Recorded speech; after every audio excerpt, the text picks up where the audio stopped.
out and run the way that we did. We just talked about the sustainment of fundamentals on defense. I thought in that second quarter at the mid to end, our energy just went down for whatever reason on the defensive side of the ball. Losing Bertans when we know he's in the left corner, he's coming out of that corner to get it off quickly. Things that we went over this morning, and it was pretty good in the first quarter. Started the second with it, and then it just waned. And so we just talked about being greedy and doing the same thing we did in that first quarter, coming out in the third with that energy so we can get out and run. And I thought the guys did a good job of sustaining fundamentals. When you can hold a team to 97 points and then the 12 turnovers for us is a huge deal. We talked this morning about being in the middle of the pack, and that's typically 12, 13 turnovers. And I don't think we played rigid basketball. We still were aggressive and took care of the ball. But to your point, the defensive energy allowed for us to get out and run and have that 15-4 start in the third. You talked about what defenses are doing against Kane. Yeah. Most every possession is 4 eyes on him, and a lot of possessions 6 eyes. Yeah. How well is he embracing that and making the right play? Yeah. I think he has great balance. They blitzed from the jump, and he just got off of it, hit JD, or he hit the pull guy on the backside and let those guys make plays. And I think when you do that early, I learned from being around really good guards like Chris and Devin, when those guys got off of it early and you were able to execute and make shots, then it cleaned it up for those guys, and then defenses change, and now you're playing against a normal coverage. And then there were times where the defense brought a guy and he went the other way, and that's okay too, because if you can beat that primary guy, now you're playing against the deficit on the backside. So I thought he had a good balance of accepting the double team, and then there was aggression also. And we try to run some slips as well to free him up.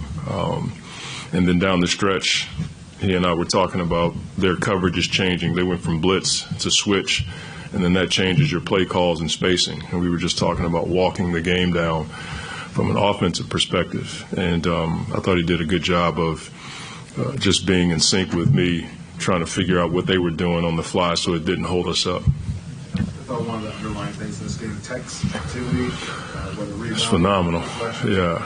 He's a big fan of Asar and what he provides. Do you think when a guy steps in for a guy that they try to provide some of the? I think so.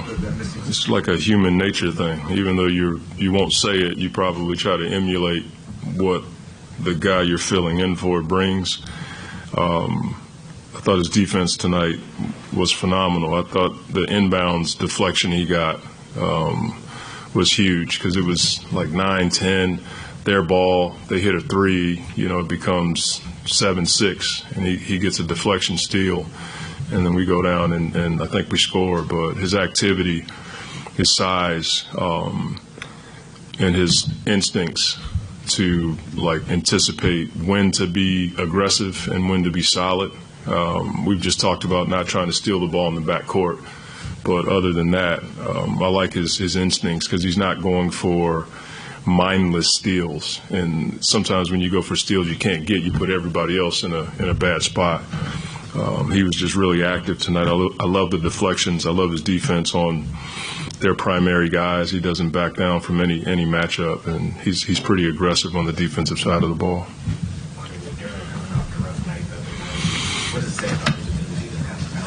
Yeah.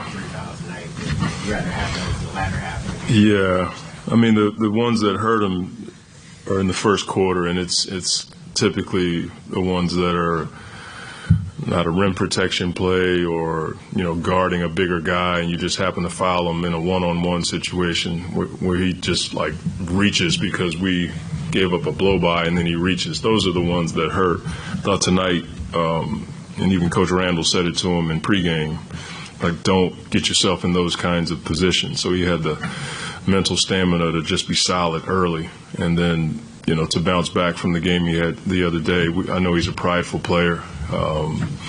He had a stoic look about him this morning in shoot around, so you knew he was thinking about it, and that just means guys care about not just the outcome, but they have personal pride about the way they're playing, and we appreciate that. Next got a shot for the big back tonight. So, bro, how have you seen him handle those stretches where a lot of times in the second unit he's been the lone ball handler? Tonight it's like handling a bit. Well, how have you seen him kind of handle that role in the last couple of months? Yeah, I mean, it's been a learning process for him. You know, sometimes he's on the ball, sometimes he's off of the ball. When you're not making shots, you just work on it. I don't know anything else to, add to that. We never talked that much about guys missing shots. There's a balance. If you're missing shots over and over again, you might want to do something else. But our guys work so hard on many facets of the game. I don't really talk to them about not taking a shot or anything like that. If it's in the flow of the offense, we tell our guys to let it fly. And so I like the balance. Sometimes Evan brings the ball up and he can get off of it a little bit. And then sometimes tonight we had to bring J.I. back, and then those two played together for a little bit. And he doesn't necessarily have to be the primary ball handler, and I think he handles that well.